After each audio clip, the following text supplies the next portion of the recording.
Bom, gente, a gente vai falar aqui hoje um pouquinho sobre planejamento financeiro. E já para esclarecer, o pessoal que olhou o cartaz da CIPAT andou perguntando para mim sobre o que exatamente eu ia falar, se eu ia falar sobre investimentos, se eu ia falar sobre bolsa de valores, se eu ia falar sobre tudo isso. Não é bem essa a ideia, tá? A ideia aqui é fazer algo mais simples para todos nós que usamos, por exemplo, cartão de crédito, que usamos financiamento bancário, que usamos, enfim, produtos mais simplórios. Mas, já que vocês tocaram, algumas pessoas me perguntaram, no dia 28, na parte da manhã, já passo um recadinho, a professora Sara Jane vai trazer o pessoal da Bovespa aqui na IASH. A palestra, a princípio, seria para alunos, mas eu conversei com ela, a gente vai tentar colocar num espaço maior e conforme a demanda, quem tiver interesse de conhecer um pouquinho sobre o mercado de ações, sobre derivativos, sobre uma série de produtos do mercado financeiro, vale a pena dar um pulinho aqui no dia 28, na parte da manhã.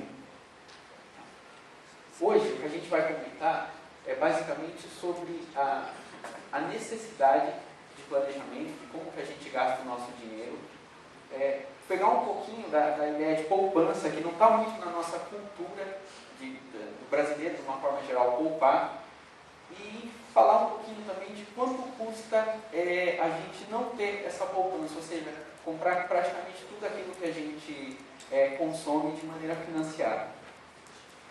Para você ter uma noção mínima de qualquer, digamos assim, de qualquer investimento, de poupança e de por que é importante guardar dinheiro, é importante ter a noção de juros simples e de juros compostos. A definição acadêmica de juros é essa que a gente está vendo aí. Juros é a remuneração que um tomador de empréstimo deve pagar ao proprietário do capital emprestado. Vou pedir licença para quem fez economia, administração, enfim, fazer uma definição mais simples para a gente, porque aquela é acadêmica demais. Então, eu acho que juros ele tem que ser visto de duas formas. Primeiro, de quem tem dinheiro, né? E depois de quem precisa de dinheiro. Então, juros é quanto a gente paga, a gente que está tomando dinheiro, por a gente não ter poupado. Né? É o quanto a gente vai pagar pelo dinheiro que a gente não tem em um determinado momento. E na outra mão, para quem tem o dinheiro para emprestar, seja banco, seja pessoa física, não importa quem seja, juros é o quanto ele vai receber pelo dinheiro que por acaso ele pode poupar ou guardar. A ideia de juros simples aqui no Brasil, poucas instituições usam. Quem usa principalmente é o pessoal que trabalha no varejo. Casas Bahia usa isso meio como uma ferramenta de marketing deles, porque o pessoal que tem, digamos assim, uma formação mais simples, quando vai comprar alguma coisa nas Casas Bahia, quando você informa a taxa de juros deles, não importa qual seja, ele consegue fazer na cabeça deles automaticamente quanto que eles vão pagar de prestação. E é essa, de maneira geral, a filosofia que o brasileiro tem. Não é de poupar, ele pensa primeiramente no que ele vai poder pagar cada mês, todo mês. Então, só para dar um exemplo rápido aqui, na tabelinha está dizendo quanto que uma pessoa pagaria se ela tivesse que comprar um bem de R$1.000, pagando na primeira linha o valor à vista e a partir da segunda linha o valor a prazo. É fácil de perceber quanto que a pessoa vai estar pagando de juros, ou seja, no primeiro caso, numa taxa de juros de 5%, se ela for pagar por 4 meses, ela vai pagar 20%, ou seja, 4 vezes 5 não tem segredo. E a partir daí se aplica sobre o valor da prestação. Os outros exemplos é só para ter uma noção de como isso funcionaria.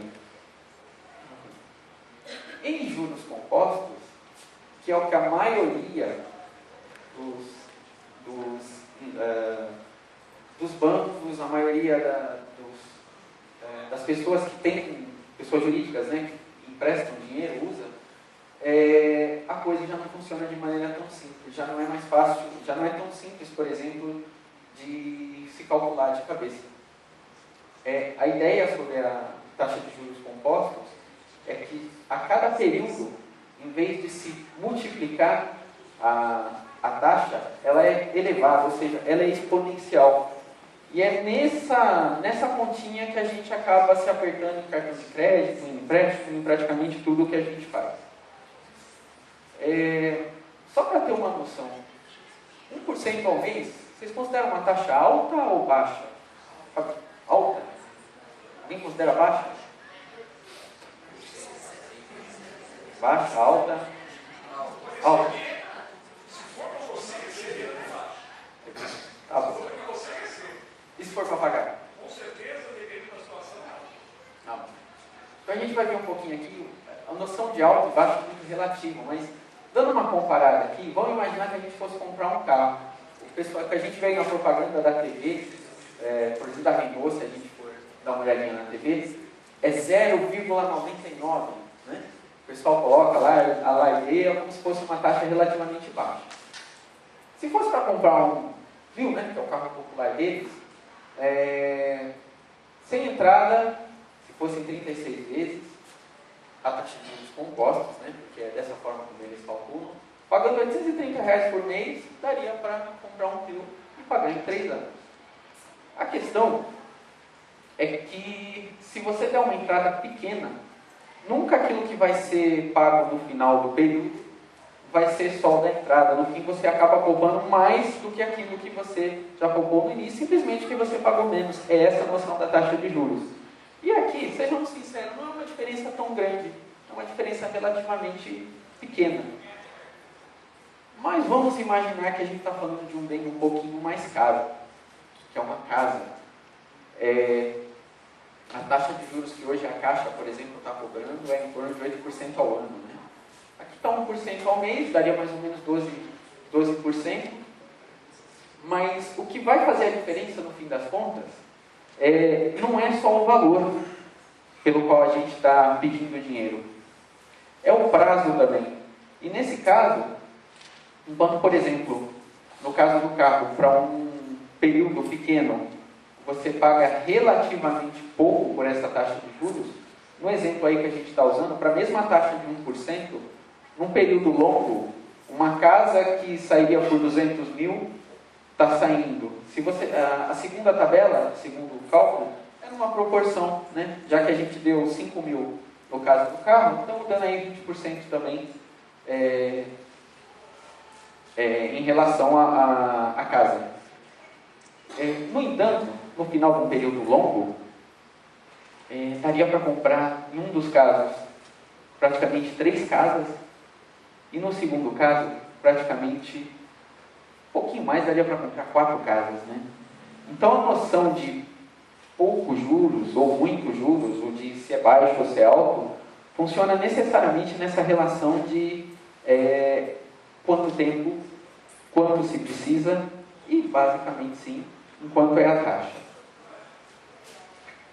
O fato é que para a gente saber também calcular quanto é caro, quanto é barato, às vezes mais do que a taxa de juros, a gente precisa saber o quanto vale aquilo que a gente está querendo, o quanto vale, eu coloquei o valor dos nossos sonhos, só que às vezes não é necessariamente o sonho, é alguma coisa mais simples. E aí eu vou pedir licença de novo para o pessoal de marketing, porque quando se fala de valor, a noção acadêmica de valor muda muito conforme a área que você está estudando, né? Mas o fato é que existe um valor absoluto que a gente precisa tomar cuidado na hora que vai calcular as nossas compras. Eu vou usar aqui um modelinho que não é muito... A gente não está acostumado a comparar, a gente está acostumado quando a gente vai comprar alguma coisa, comparar de loja em loja. Eu vou brincar um pouquinho com isso e eu vou trocar loja pelo país, tá bom? Vamos imaginar um carro aqui igual o professor Alvarez, não é isso? O professor Alvarez tem um Ford Edge. Se a gente fosse comprar esse carro no Brasil hoje, a gente pagaria R$ 135.930. Se a gente tivesse essa oportunidade de comprar nos Estados Unidos, o mesmo carro, vamos multiplicar o dólar aí sendo bem razoável, por 2, ele sairia por menos da metade do preço. A questão é, quanto que vale esse carro no final de contas? É o primeiro caso, é o preço que se paga aqui no Brasil, é o preço que se paga lá, é o preço que se paga na Argentina, que é muito parecido com esse, que é aqui do lado. A diferença de preço não é tão grande. para as meninas, entrei no site da Louis Vuitton ontem, $4.350 numa bolsa. A ideia de valor que eu gostaria que vocês pensassem é esse valor absoluto, esse valor que a gente dá para as coisas, porque é esse daí que vai determinar quando vale a pena comprar ou não, financiar ou não aquilo que a gente gostaria de ter. Mas em relação a poupar, em relação a não gastar, em relação a não pedir empréstimo, falar é fácil, né? Difícil é fazer. Então, vai aí algumas dicas que, de novo, olhando aqui, principalmente para quem tem família, filho, mãe, esposa, é bem difícil. Para não falar de nós mesmos. Eu, por exemplo, acabo gastando bem mais do que eu poderia. Casa de ferreiro, espeto de pau. Mas, enfim. Não gastar mais do que ganha. Isso é básico, né? Não tem muito como fugir. É para todo mundo. E ainda assim é difícil de fazer. Por mais básico que seja. Aliás, para quem está aqui, né? Fica a impressão de que está sendo dito um monte de coisa que é óbvia. Mas é óbvia mesmo. O problema é que ainda assim a gente não consegue fazer em muitos dos casos. Anotar gasto diário e mensal. Questão de disciplina. Eu não sei quantos aqui têm hábito de anotar o quanto se gasta. Eu acho que todo mundo aqui sabe quanto ganha. Mas alguém aqui anota quanto que gasta por mês em alguma coisa? 4, 5, 6, 7. A maioria não.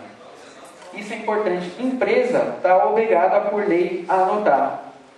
A gente, pessoa física, não está. Quando muito, faz uma vez por ano, né, lá na declaração do imposto de renda.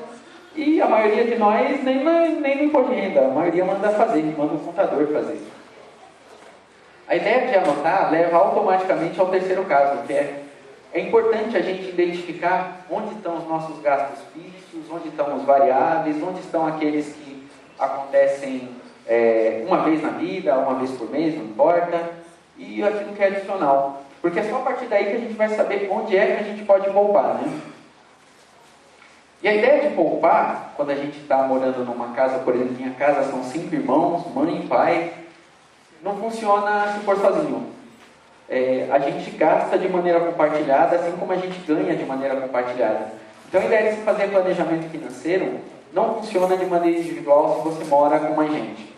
É muito importante que essa tarefa ela não seja única e exclusivamente do provedor da casa, se você for o único provedor. Ou seja, o único que recebe dinheiro. A tarefa tem que ser necessariamente distribuída com quem usa, com quem gasta. Senão não faz sentido.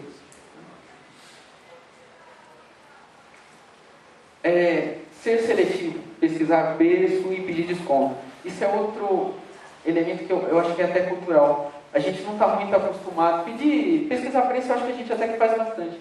Mas pedir desconto é uma coisa incomum. É muito raro você ir numa loja e, estou pagando à vista, eu queria desconto de X%, não importa quanto. É exatamente essa filosofia, ou melhor, o oposto dela, que faz com que o varejo, especialmente as Casas Bahia, tenham ganho tanto dinheiro, tenham ganhado tanto dinheiro.